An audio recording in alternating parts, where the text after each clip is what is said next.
Hi everyone, my name is Franbel Omirari. Welcome to our channel OCHAREO.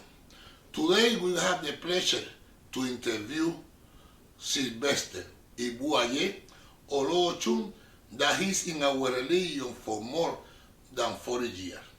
Welcome, Silvester, and enjoy this interview. Thank you for having me. You're welcome. Silvester, which one was your first religion? My first religion, I was born into a Catholic family and, a Catholic country, Italy. So that was my first religion. Could you speak with us something about the studies and how you were educated in that religion? Okay. From the very beginning, I went to parochial or Catholic schools, and then I went to Catholic high school, and I even went on to, when I went to college, I went to a Catholic university. And how was your transition from the Catholic to Lukumi? Well, my transition from Catholicism to Lukumi was very easy because, as you may know, as Christians or as Catholics, we have what we call saints and saint names and the patron of this and the patron of that. So in Santeria, you have basically a lot of the Santo deities all have some sort of a Christian name as a cover for what it is. How do you decide to be a santero? Well, I was always, from the very beginning, always interested in religions where there was more than a concept of just one God, which is universal everywhere. But as most people know, the pre-Christian religions all believed in multiple gods while we're here on this planet.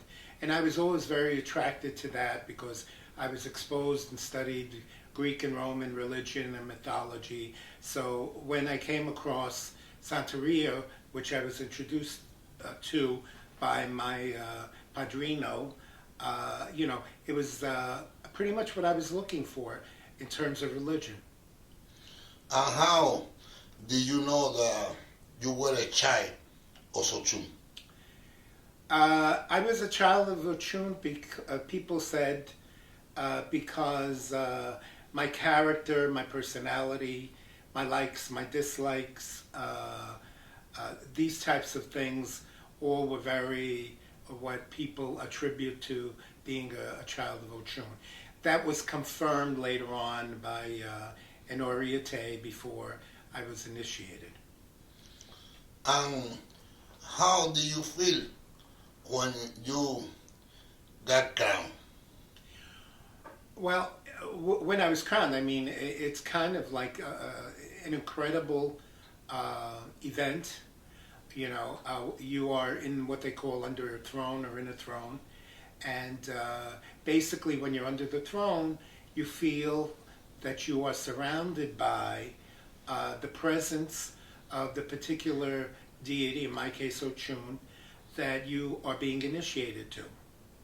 So I was feeling, because as many people know, ochun is the goddess or the orisha of love, happiness, sweet things, very much into perfume and stuff. So that's pretty much what my experience was. It was very good, very moving, something that's definitely unforgettable. How do you feel when the oriate was reading Yuita? Well, Yuita is interesting because it's a little bit like a movie, which is they're telling you where you are, okay, and what's going on, and what can happen down the road in terms of your future. So you're told what's going on in the present, and then what are the possibilities for the future, and hopefully, the good things will happen and the bad ones will be, shall we say, mitigated. Do you have any experience about Yuita that you say, wow, this Oricha spoke with me about this? Yeah, I mean, there's a lot of things that they will tell you when I was initiated, I was very young. I was in my early 30s, okay? Um, they will say things or tell you things about something that basically will happen down the road, okay? Or if you don't understand that, it'll probably not mean anything to you because you can't connect it to what's happening in your life right now. But I could just go through so many things that they said that eventually did happen, and thank God they were good things. Do you have any experience when sometimes we have good thing and bad thing in our life, of course, but do you feel a moment in your life that you say, wow, my fue la ocha, that you feel that the orichas support you throughout that moment?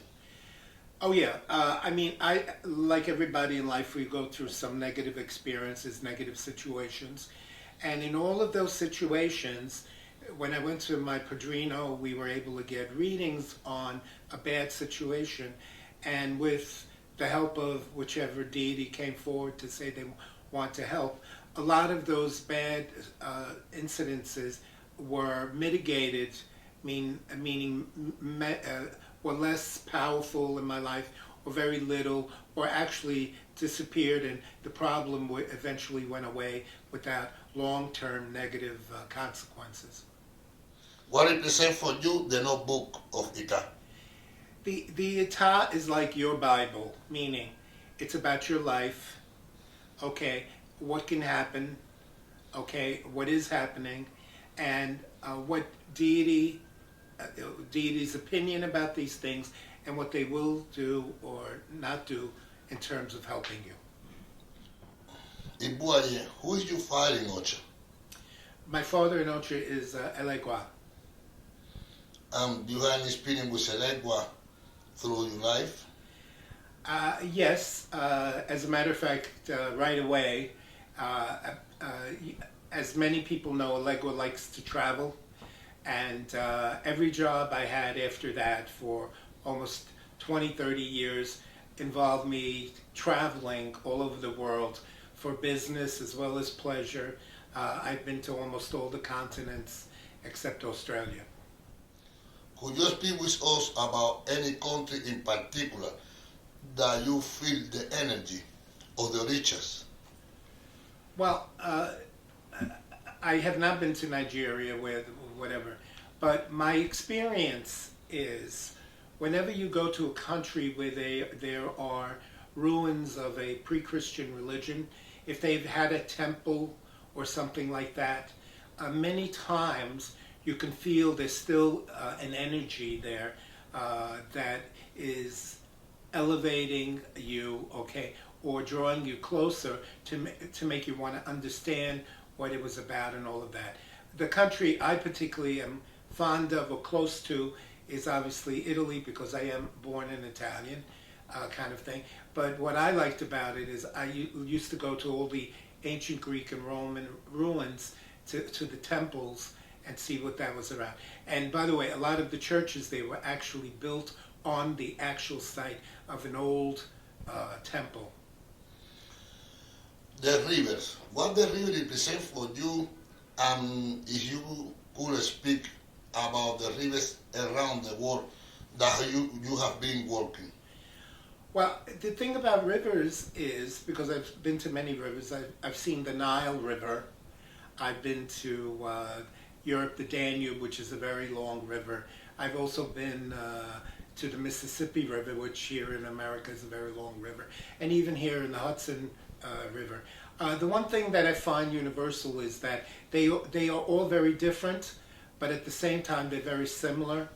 And when I look at a river, I kind of think as life being a river, and that we are on this trip of this river to some sort of location or destination. And at times I like going to the river, just sitting by the river and meditating near the river. Could you speak with us, because I know that you have been educated like Catholic, about what the river represent in different religions around the world? Well, I think the important thing about a river, as it is in Santeria, is the river is basically the first thing one does to become an initiate, where you go to the river, you're presented, and you are washed in the river. And the interesting thing about this custom is that in almost all the pre-Christian religions, whenever there was something about an initiation, okay, people went to the river first and they were washed and cleaned in the river. And that's even true today, for instance, with a lot of Christians who, will, instead of going to a church to be baptized, they will go to a river and have themselves washed in the river as their baptism, the way, for instance, Jesus Christ was done. Okay, that's true, because I watched a documentary about India, how they baptize, their people in the river. Yeah, I've seen I've been to the Indus River, and yes, it's very similar to what we experience when we go to the river. People go there, they see it as a spiritual entity. It's even though it's not nature, it's very powerful to them. It's like God-like to them, and they go there to be washed and cleaned of they clean themselves not just physically, but clean themselves spiritually. And they make offerings there, like we do in Santeria. No, I didn't know that. But there a tradition about ochun and India also, that they have a similar deity in India. Yeah. Do you know something about it? It's been a while, but yes, they have a female deity that represents the water. I don't recall right off the hand, kind of thing. But there are many deities, and particularly the river. There is an Indian Hindu deity of the river, so to speak. What advice do you have for the new generation that they want to be in our religion? My advice to anyone who wants to be in the religion is, one, whatever you do in life, you have to commit yourself to doing it. Because if you don't commit yourself, it can be problematic and not helpful in your life. But I would advise people come in the religion for one reason. It's the only religion I know, and I've studied many of them. It's of the present religions, is you can actually, through the use of things in nature, communicate with deity and find out what they want or what their opinions are. And also, more importantly, when things are going wrong, what one can do to mitigate or make better or help ease the problem that's happening. Talking about the religion like that, what is your opinion about the Andimuses? Well, the Andimuses are offerings, as a lot of us know. There are different types of offerings: fruit offerings, flower offerings, and then, when it's really serious matters, sometimes they require blood or animals. I find it, because I've studied religions, to be no different than what many other religions used to require, the pre-Christian ones, like the Egyptians, the Romans, the Greeks, all of them, and even the Hindus. They make offerings, whether it's flowers, whether it's food, they make offerings to their deities. So they're all very similar. How do you feel when you got introduced to the drums? Well, being introduced to the drums, which, as the name tells you, it's a very exciting time, because while they're playing the drums, okay, they are spiritually inspired, and what happens is you get a little, shall we say, little boost, a boost of energy, because a lot of the deities make themselves, or meaning their energy present, and you can feel it, and you feel elevated, you feel more happy, and you feel, because it also is a dance situation, is you feel also somewhat entertained. Do you get possessed by ochun? Yes, one of the people, who definitely feels ochun is possessed, or feels her very much around me and what I do all the time. But in that case, how do you feel when you got possessed by ochun? Well, when I get possessed by Ochun, most of the time, she comes crying, which is a positive thing.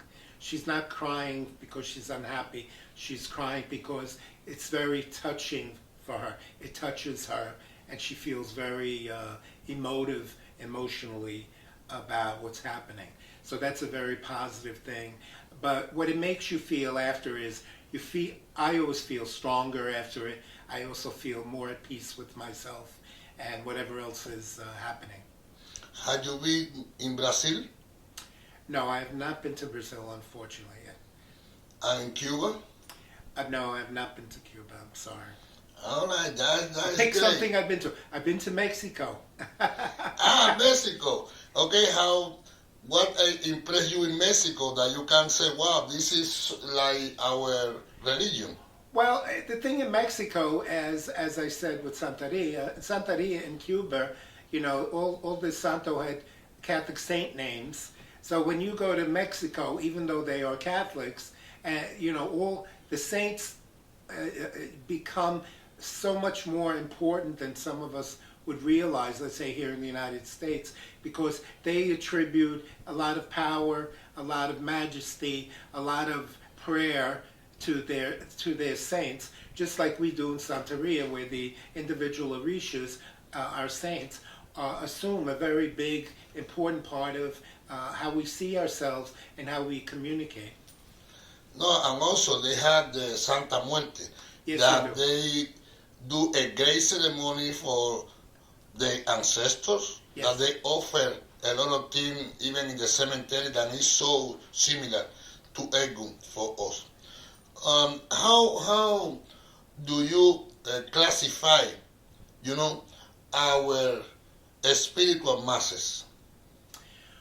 Well, what they call a misa or a spiritual mass is I don't know if we have anything similar to it, but if you're a Catholic, they have, or they used to have, I don't know if they still do now, they have in the evenings where people would go to the Mass and say prayers together, and say so many Our Fathers and Hail Marys. They would meditate on something and then say prayers to help that particular issue or problem.